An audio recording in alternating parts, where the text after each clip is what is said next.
Hello and welcome to Gentleman's Journal Meets, where we sit down for an hour or so with one of the more fascinating actors, musicians or creatives we've met at the magazine this month. And our guest for August, as we complain relentlessly about this rare heatwave, is Kygo, the Norwegian super producer.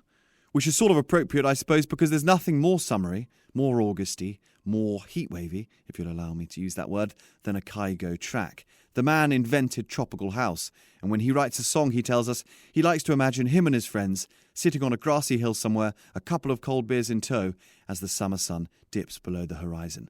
But this summer has been an odd one for the Norwegian DJ because where usually he'd be touring relentlessly, hopping from airport to stage to hotel to airport at every major city on the planet, the pandemic has slightly put the brakes on things. But that, as you'll hear, rather suits Kygo. We spoke to him from his home in Bergen, the city in Norway where he grew up and where he's been for many months now, and discussed his time at university in Edinburgh, his new respect for the slower pace of life, the songs that put him where he is today, and the potential for an upcoming collaboration with The Weeknd.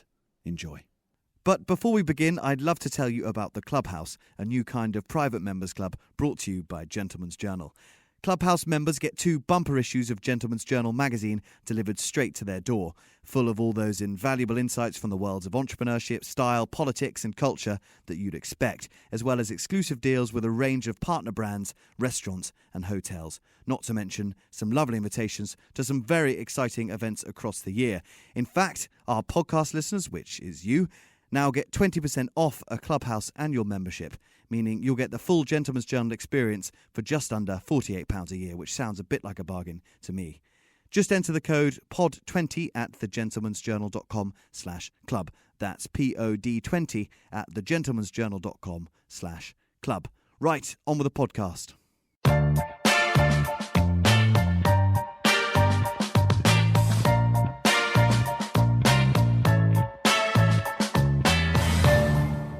Kygo, thank you very much for joining us here on the Gentleman's Journal podcast. Where are you calling from right now? I am in Bergen, Norway, my house. Of course, we've just been talking about your lack of furniture. You need some artwork, I think, some big colourful prints or something.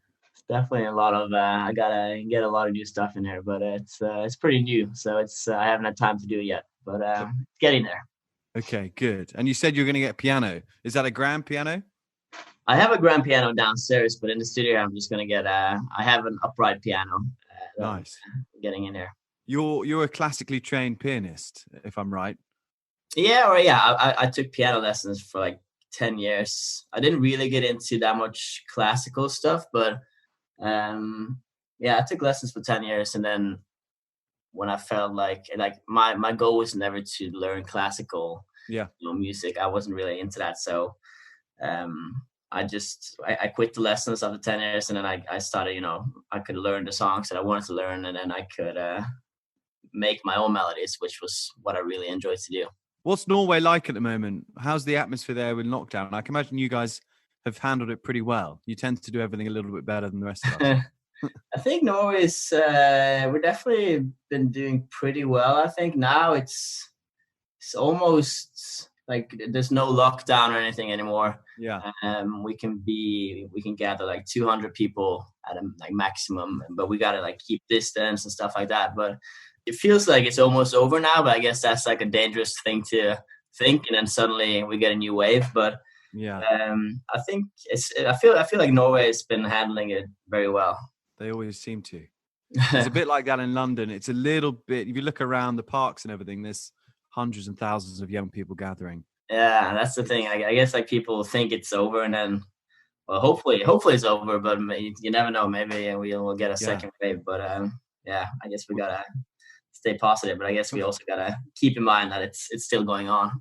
Yeah, exactly. That's the party line. It must have been a weird summer for you in general, because usually I'm sure your summers you're traveling to kind of dozens of countries and playing in front of lots and lots of people, huge crowds. But that's not happened at all, has it? No, every show that I had planned to do was canceled. But for me, I actually wasn't planning on doing that many shows this year, because I was like, I kind of wanted to be, spend some time back home. So I guess for me, it was kind of like good timing. Yeah. But obviously it's like I released an album and I haven't been able to play, a show since. So I haven't been able to see the reactions to anyone. So I guess that's definitely, something I'm looking forward to be able to play my new album live and actually see the reactions from the crowd. What happens if you play it and no one likes it? Well, you never know, but so far, like online, the reactions has been great. So I'm very happy still. And yes, I've been just, I did like this online festival thing when I released my album. Yeah. Golden Hour Festival where I played a DJ set in front of my house, and like the response online was great. So it seems like people like the new songs, but yeah, no, I haven't seen it, with my own eyes yet.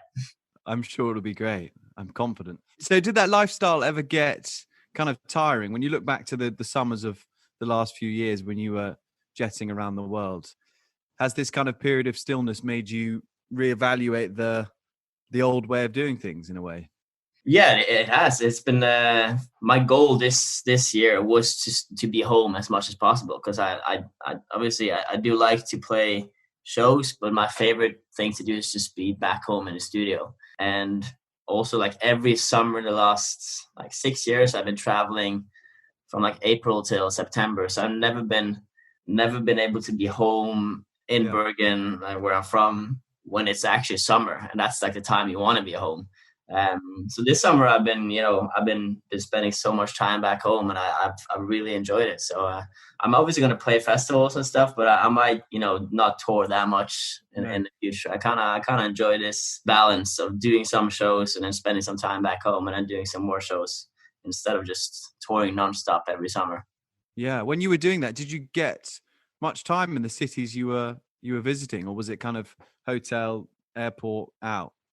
It depends a little bit, but I tried to keep, the shows at least a couple of days apart. So I had time to, look around, and not, if you have to show every day, you have to get up like really early every morning, go to an airport, and you just like never feel recovered. You never feel the energy you kind of want when you going on stage. Yeah. So I would rather play like less shows and then be excited for every show than just do a show every day and not really, want to do a show. I really want to let the crowd as well, people have, paid the tickets to see me play. And I feel like it's not fair to the crowd if I don't really want to be on that stage. So I try to always, spread my shows apart. So I'm always, excited to get up on that stage and do the best show possible. And you're sitting in Bergen now, but am I right in thinking you grew up in a smaller town? I'm not going to pronounce this right, but Turnsberg, is that right? No, I grew up in Bergen. So this is where I'm from, yeah. Well, Wikipedia is misleading them. We'll cut that bit out. I was born in Singapore, actually, but my family lived there for, a year after I was born, and then we moved back to Bergen. Yeah. This is where I've been ever since. Is it true that it's the rainiest town in Europe? I think it is. It's supposedly it is. I think we have like 260 days of rain every year. So that's great. What do you do when it's raining all the time? I guess that's why you sit in your room and make music, probably. Yeah, that's the thing. I can just, actually this summer's been pretty nice. The whole of June was like really nice, like sunny. But usually like fall and winter is like very, rainy. So that's, I guess, when I'm just sitting inside making music, playing PlayStation or whatever, just doing more, indoor activities. And what were you like at school when you were growing up in Bergen? Were you very musical? I've played piano since I was 6 years old. So I guess like I've always been very interested in music, and my dad he plays the piano as well. So he was always listening to music. So I guess I've always been surrounded by music. But when I was younger, like when I was a teenager and younger than that, I was more into football. So I was like playing football all the time. So it was like football and piano.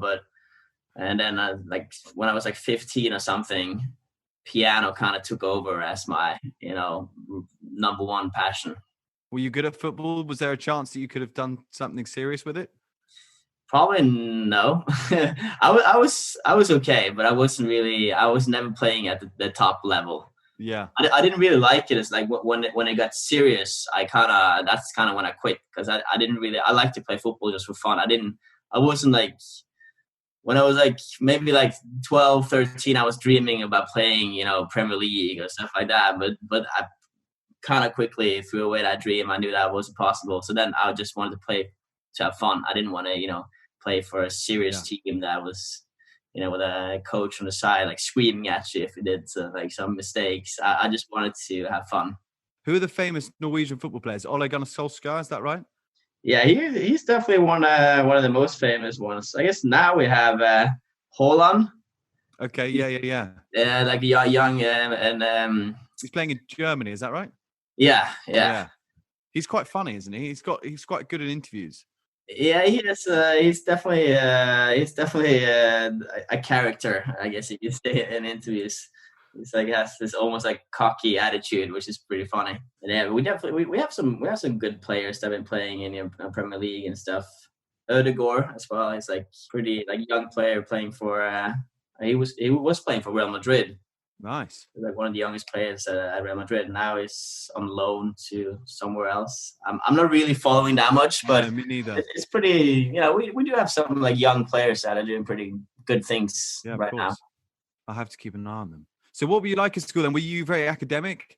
I guess I wasn't really. I think I was like maybe in the middle somewhere. I wasn't really, spending that much time reading for exams and stuff, but I think I did okay. So I wasn't the best, but I wasn't the worst, I guess you could say.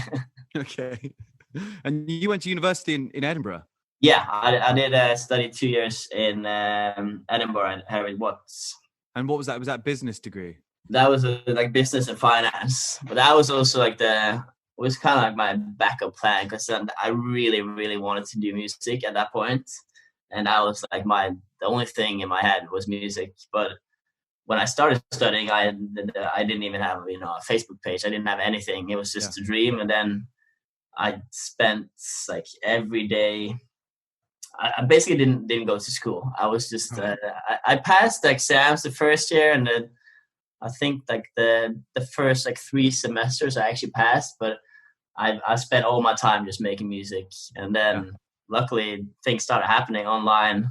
I'm in my second year, and then I booked my first show like halfway through my second year. I had my first DJ show in Paris. And it was pretty hard for me to focus on school when things were actually happening. So that's when I dropped out. Well, it's worked out okay so far. But you've always got that to go back to, your first year at Eric Watt. So far, I'm happy, and hopefully I don't have to go back to school. What was the first kind of moment you felt that maybe it could be a career? What was the kind of breakthrough?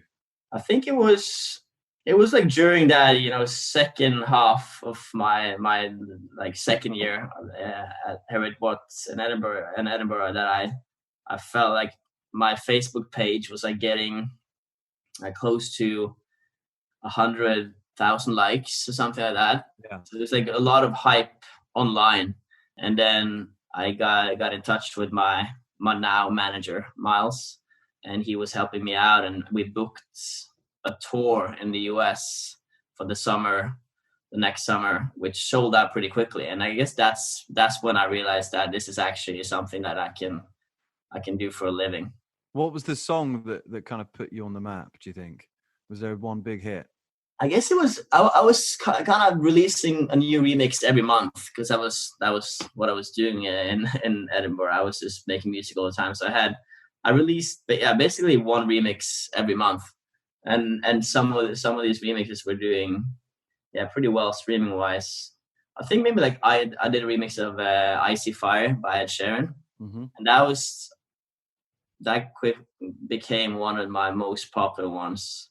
And then I did one of Sexual Healing, which became pretty popular. So I guess it was just like these remixes that was kind of building up hype online, and then we were able to sell out a US tour with just these remixes and the stuff that I had on SoundCloud.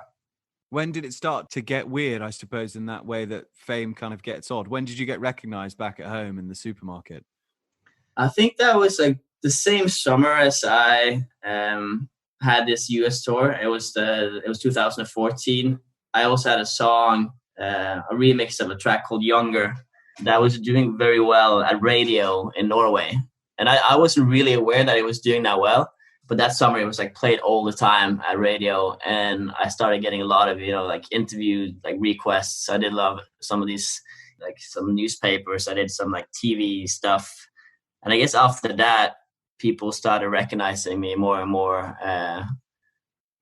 So I guess it was like after that summer of like 2014. That was kind of when it went from something just online to becoming something, more real. And you were 23 years old, roughly, at that age. 22, I guess. 22. Yeah, it's young, isn't it? Yeah, I guess it was young, but I was pretty, I was definitely ready for it at that point, because I'd already, been dreaming about it for 4 or 5 years. But I'm glad it happened at that point, and that I wasn't younger, because I feel like, I got 2 years at university. I felt like I was ready for it at that point. If I was like 18, 17, it might have been different, might have been, happening too fast. But at that point, I felt like it was the right time for me, Did you fall into any of the usual traps that very young, very successful people fall into? The kind of child star stories we hear about? No, I think I had a pretty good, team around me, and so I felt like everything was done in the right way. And I was, really motivated to, I really wanted this to become something, more. So I wasn't really, partying that much. I was really focused on getting to the next level all the time and always producing music. So I wasn't really, I wasn't really, taking off in any kind of way. I was obviously really happy, and but I just really wanted this to become something that I could do for the rest of my life, and not just, a year or two. And Miles, obviously, as you mentioned before, your manager is quite important in all that. When I read about him, he seems like this kind of incredibly confident whiz kid who was also really young and just would take on kind of big record execs, almost through a kind of charming naivety. What do you remember of him when you were both starting out together? It was definitely, Miles is younger than me. He was 2 years younger than me. So when we started talking, I was 22 and he was 20, and he had no one. He had just signed one other artist, but he had nothing, to show to like, oh, I just made this artist big. But so I just I just really felt his energy and his enthusiasm, because we were just, we were just talking on Skype, and then his energy was just, he just really wanted this. He had heard my music on SoundCloud, and he loved all my stuff, and he just really wanted to help me get to the next level. So I guess, but in the beginning, actually, he just started out helping me. He didn't, put a like contract in my face. You have to sign this. It was just kind of, we were just talking all the time, and he was helping me out, getting my music out to more people. And he was obviously really good at what he was doing, because he understood that, music blogs was the way to go at that time. He really understood how to promote music. And then after like 6 months or something, we decided to, make a contract, and he officially became my manager. But he's definitely, interesting character with a lot of energy and enthusiasm, and he's always, wants to take things further. Are you a bit more conservative then? Yeah, definitely. There's a lot of stuff we did in the beginning that was like, I would have never done it, because I guess like I have a more, Scandinavian or Norwegian way of being, like, but he was very American. Like, we do everything. Like we like booked. I remember like the first big show I did in Oslo. It was right after I released Firestone, which was my first song. So it was basically only my remixes that was out, and he booked like a 5,000 capacity venue in Oslo, and everybody was like, "This is never going to work." It's like, you're never going to sell 5,000 tickets. But Miles were like, "No, we're definitely going to do it," and we ended up, selling it out. And that was only because he was the person he is, like very, bossy, just like American way of being like, yeah, no, we're gonna do it. It seems like a good team. Yeah, it's definitely a good team. There must be times now when young people who are 21, 22, 23 come up to you and ask you for advice about how to make it. What do you say to them? Is there anything you can even pass on? It's definitely hard because things have been changing so fast. So the way that I did it, it's almost impossible to do it these days because I was posting stuff on SoundCloud and I was doing some like unofficial remixes. And now with like copyright and all that stuff, it's like it's way stricter and it's way, it's a different world basically. Streaming is a different world than it was just 6 years ago. Things are happening so fast.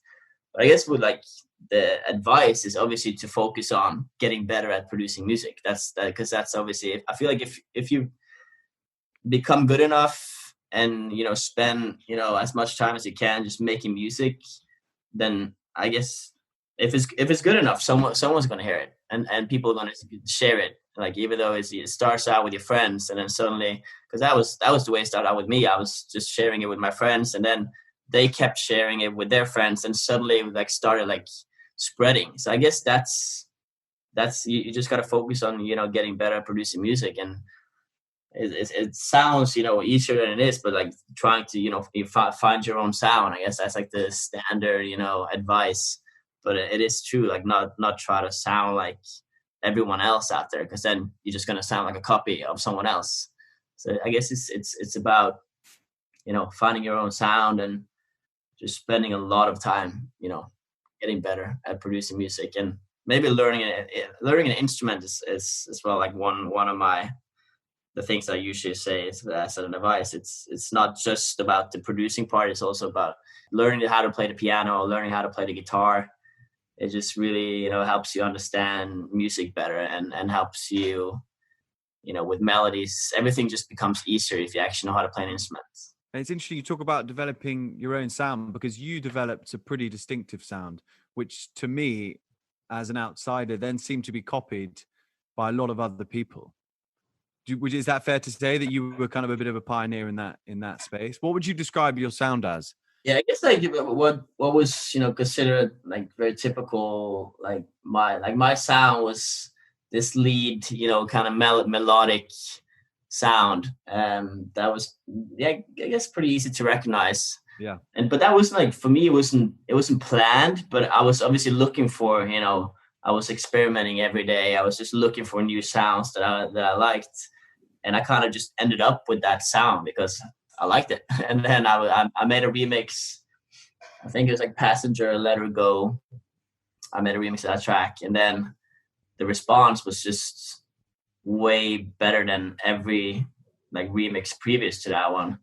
So I just kept on using that sound, and people just really liked, that melodic feel to it. It's kind of like chill out. I was imagining when I made these remixes, I was imagining, people sitting at the grass at a festival, having a beer and just like kind of relaxing in the sun. That was kind of my vision, or at the beach. So I guess that, I guess that was people after a while started calling it tropical house. But I guess that was a good name for it because it just fits that setting, that tropical setting. Do you like that phrase now? Do you think it's still a good encapsulation of your sound?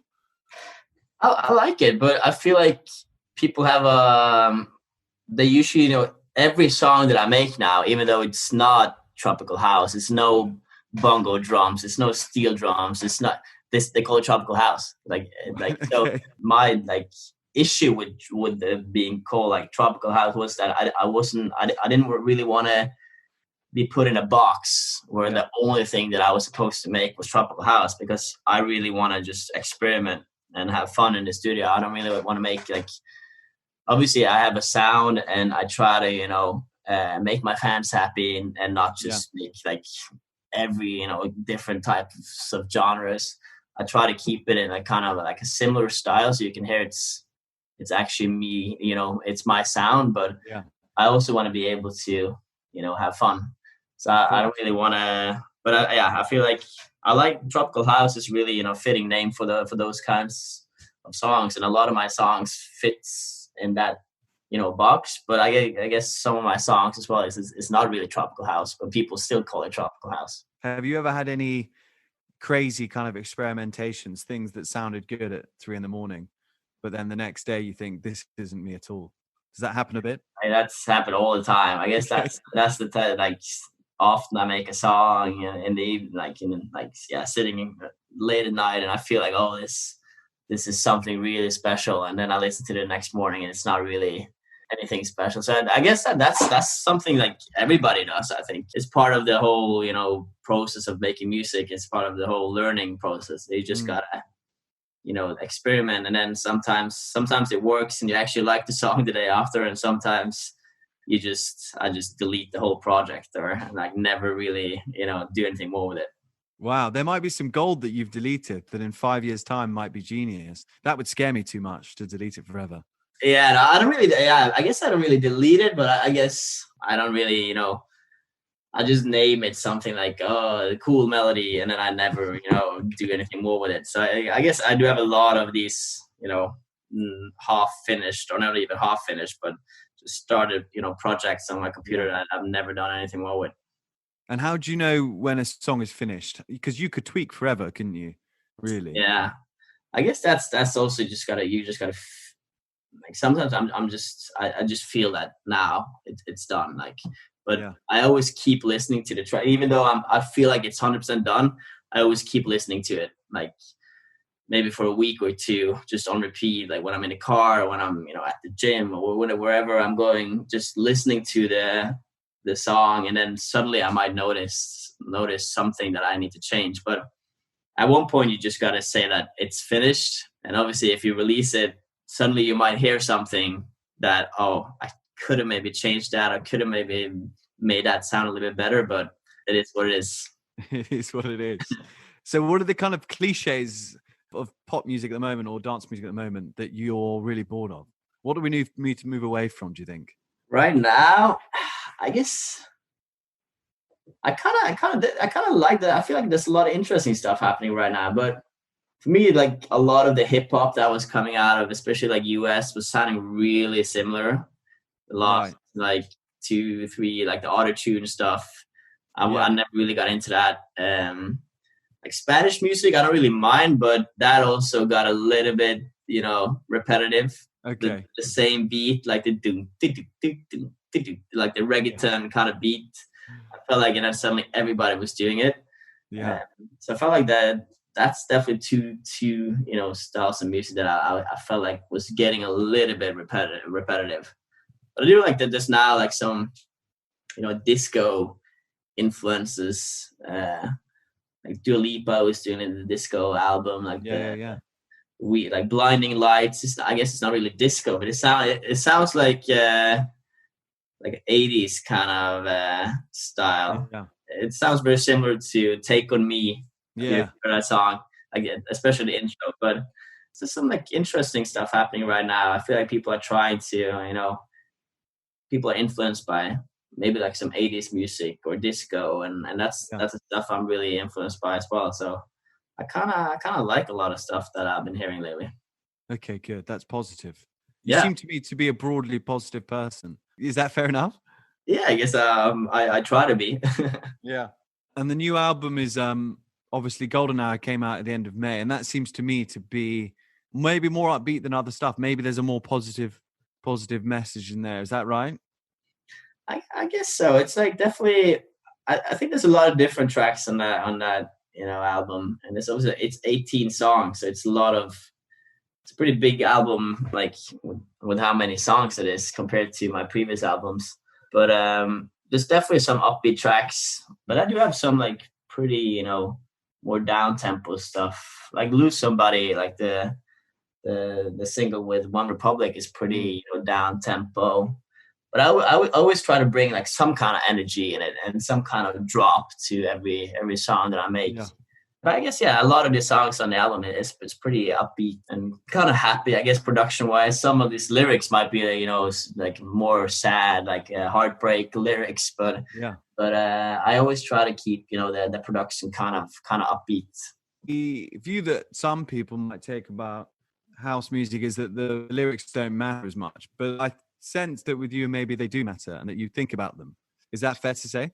Yeah, I definitely think the lyrics are pretty important in a song. I guess like if you make like more like standard EDM club music, it doesn't really matter that much, and you can just have two sentences going on repeat, and people will be happy. Yeah. But for me, I always try to. I definitely listen to the lyrics whenever I get a demo or I'm in the studio. I'm always interested in what the song is going to be about, Yeah. and I try not to. I don't want to make it too cheesy, or I don't want to. And some songs I feel like I want the production. If I start out with an instrumental and then I send it out to songwriters, I usually have kind of an idea of what I feel like this song should be about. And then sometimes I end up going back and forth with songwriters and changing some lyrics.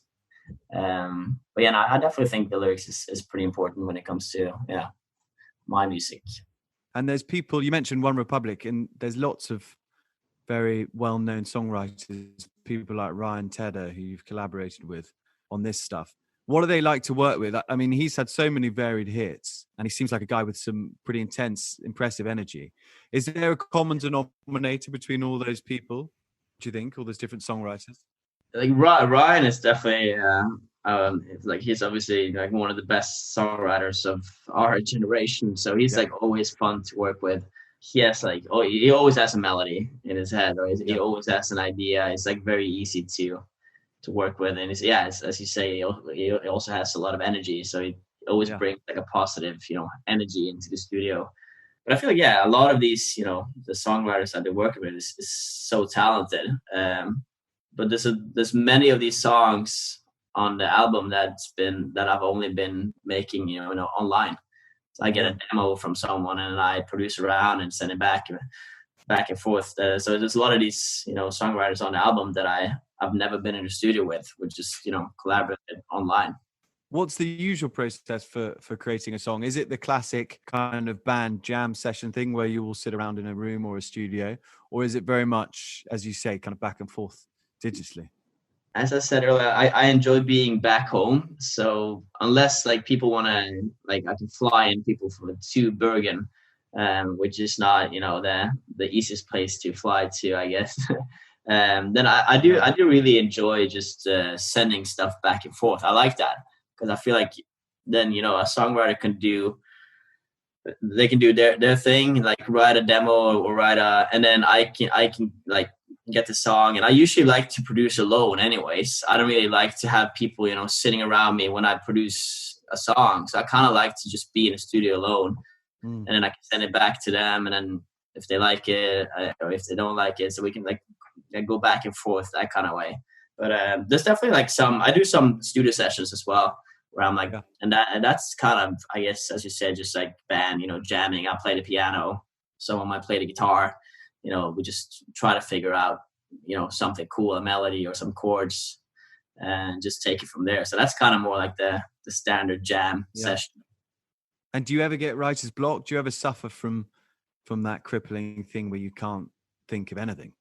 Yeah, I'm very like, especially now that I'm back home, I only produce music when I feel like producing music. I don't really, do the sit down at 8 every morning and work to 4. I'm more of a guy that's like, if I'm feeling it, I'm going to sit like for 12 hours. But if I'm not feeling it, I might, take 2, 3, 4 days off, just like not really produce anything. Because I feel like that's usually how it works for me. It's like, if I force myself to work on music, it's not really nothing special is going to come out of it.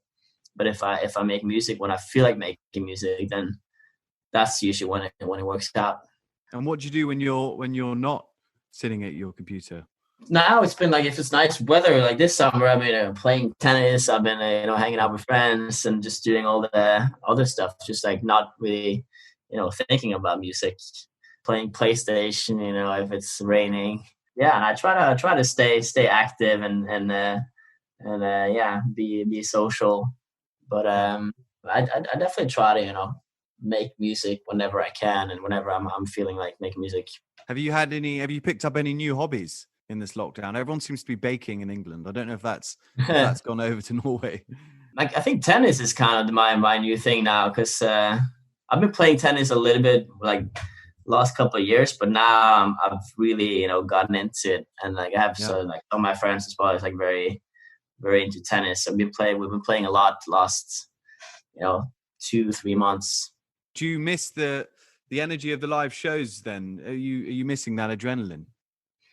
Yeah, I guess a little bit. I've never, as I said, I like to play live shows, but my favorite thing is just being in the studio. So I definitely do think about it, like that it will be fun to do a show, but I've also just really, enjoyed this time back home and this kind of lifestyle where I can just kind of, do my own thing. But yeah, now there's some days I've been thinking about. I've been like seeing some photos or videos on Instagram where people tag me in like from a show, and then I might end up thinking like, oh, that would be fun to actually do a show pretty soon. So hopefully we'll be able to do some more shows. Do you still get nervous before live shows? Yeah. I guess it depends. Like if I play, I did like a residency in Vegas. I was supposed to do it this year as well, where I play like the same club, every weekend for like 8, 9, 10 weeks. And I guess after a while you don't really get nervous because it's kind of, you're kind of used to it. But when it's like big festivals and when it's, new things that I gotta, think about, or if I'm going to play a song in a different kind of way that I usually do, it's definitely get nervous. What's Vegas like? I can imagine it's pretty different to Bergen in many ways. Yeah, the Vegas is definitely, we don't have any places, like Vegas in Norway. So, but Vegas is always fun. It's like, an amusement park for grown-ups, or so it's kind of it's always a fun place, and it's always it's a new crowd coming in every weekend, and it's a lot of birthday parties, bachelorette parties. There's a lot of energy. If you really feel the energy, people have been looking forward to go to Vegas for like a year maybe, or at least a couple of months. So they're definitely bringing the energy with them. So and that's fun for me, because when I play a show, it's all about the crowd. If the crowd is if it's a good crowd, it's a fun gig for me. If it's a bad crowd, it's not really that much fun for me to play. Okay. So in Vegas is always energy, and it's always people having the time of their lives. What's been your best crowd ever? Can you put your finger on the best show, do you think? It's a little tough to say.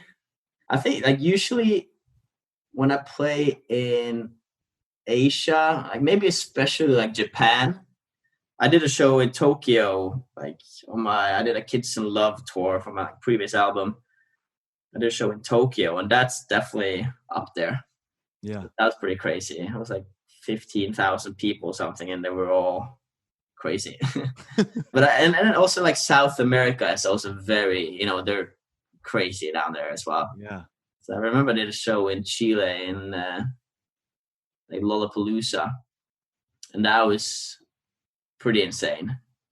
So I think I think maybe, but there's definitely, I've played a lot of shows that's like, it's usually like very good crowds. It's, people are very excited and people sing along, and but there's definitely some places where I get up on a stage and you just really feel a different type of energy. It's just, you get goosebumps just by standing up there. What does it feel like to have people singing your own song back to you, even if it's a song that you've only just released? It must be the most surreal thing in the world. Yeah, that's definitely what makes it worth it. Like the whole sometimes when you're touring, like you're traveling, you're tired, you kind of just like thinking, I want to go home. But then when you get up on a stage, and as you said, people sing the words to maybe a brand new song they just released, and they almost know every word. That's like a really, really special feeling. And just you forget about everything that you're tired. You don't think about that anymore, and you just have it's definitely a really good feeling. The adrenaline must be crazy. Is it difficult to go to sleep after that? Is it difficult to just step off stage and go to a hotel room and put your head on the pillow? I guess yeah, it can. I definitely always have a lot of energy when I get off stage. Yeah. But yeah, I guess it can be hard to sleep. But I might, usually when I do a show, I might hang around at the venue for a little bit, or sit and talk to so if I have some friends over, if like someone from my crew, so we just like sit there and relax a little bit before we go back to the hotel, and then I guess I'm usually able to sleep when I get back. And you've got a song on Friday coming out, is this right? I'm told it's quite a big collaboration. Can we break the news here? Well, I mean, it'll be already out by the time this comes out. But what you tell me about it?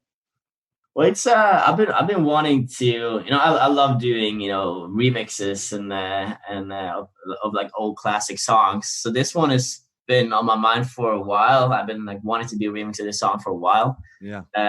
But it was very tough to get the stems, get all the files and stuff. But then my manager has been in touch with Tina Turner's team, and then we finally got the stems to "What's Love Got to Do with It," which is like one of my favorite songs. So I've done a remix of that song, and that's coming out on Friday. So that's pretty exciting. That's gonna be good. That's gonna be the soundtrack to a lot of weekends, I think. Yeah, hopefully. I'm really happy about it, and it's pretty cool because like Tina has been like pretty involved in the whole process. She's been like.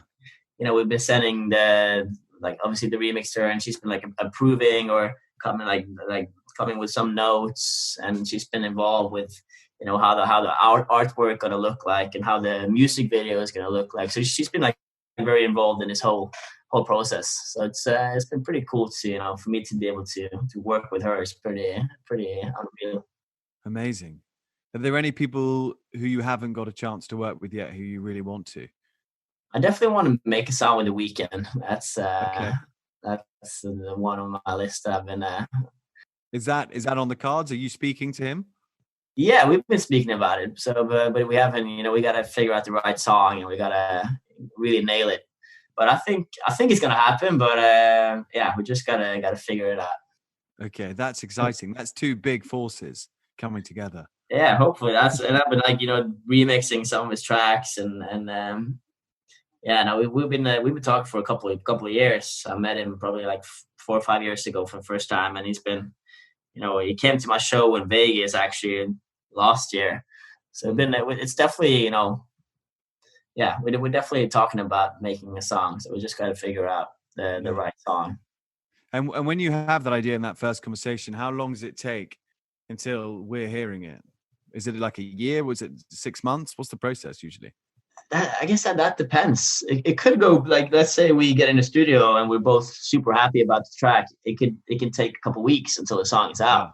But if it's not, if it's a lot of tweaking, a lot of back and forth, and like The Weeknd is obviously a busy guy. He's probably like the whole world wants to work with him. So it might be hard to get the song finished. So it might take time and it might go pretty quick. So I guess we just gotta see. So what's next for you then outside of music? I can't imagine you ever stop playing music, but there must be some other projects you want to take on. I guess like we've been doing. I guess that's in music as well. But we've been like doing some like more stuff. Me and my manager we started a label called Palm Tree Records. We like management company called Palm Tree Management. So we like trying to sign, other new artists. So I guess like it's mostly, music in my head these days. But and then I also have my headphone brand called Kygo Life or X by Kygo. That I'm pretty, it's pretty exciting that we're always, trying to develop new, sound products, and so I'm pretty involved in that. So I guess that's also something that I'm spending time on now that I'm back home. Does the business degree ever come in useful now, that first year? I wasn't really paying that much attention in school. I guess I got to relearn everything, but no, it's definitely fun for me as well. I like to do stuff like this to try to do something different than just music all the time. So I can get a understanding of how other things work as well, and not just a keyboard. Awesome. Well, I mean, I've I could talk for ages, but I know you've probably got to get off somewhere. But it's been a pleasure. Yeah, it's been a pleasure, man. It's I think we've covered most of it. Well, yeah, we've started in childhood, we've gone through school, Yeah, and we've come out to the future. It's pretty good. it's pretty good. It sounds pretty good to me. Okay, amazing. What are you doing for the rest of the afternoon? Are you playing tennis? Yeah, well, we've just been playing tennis for like 5 hours with my family now, so we might probably gonna have a beer or something with my family, and then just take some time off tonight. Amazing. Okay, Kygo, thank you so much. It's a pleasure to meet you. And get some artwork up on the walls, probably. Yeah, I will. I will. Awesome. We'll see you soon. Yeah, see you soon. Take care, man.